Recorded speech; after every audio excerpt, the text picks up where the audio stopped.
how to add employee, users, or staff in Square. Hello guys and welcome to this new tutorial.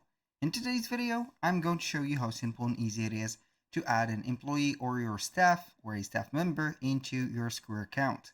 So it is going to be very easy and simple. We're going to head over squareup.com, sign in for our account, and we're going to find a dashboard just like that.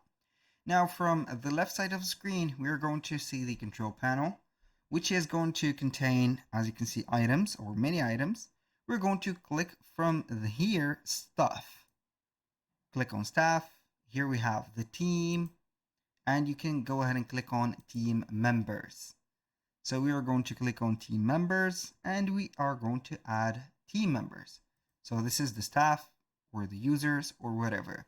So you can go ahead and give it a name, for example, GK, for example, AD, email, for example, da at, I don't know here, gmail.com or something like that. And the ID is going to be 12346. Phone number 21, like this, something like that.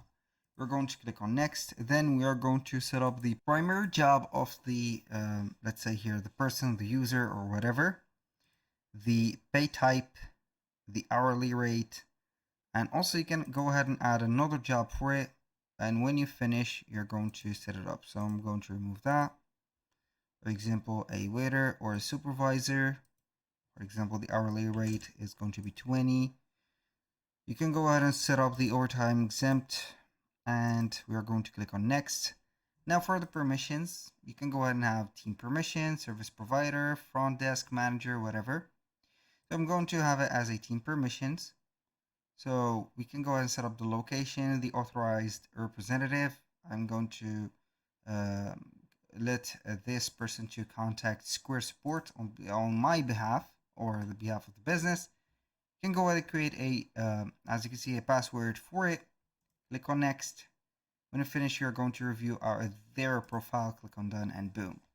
That was all for today's video. Thank you guys for watching. I hope that you have enjoyed the content. I hope to see you soon on the next one.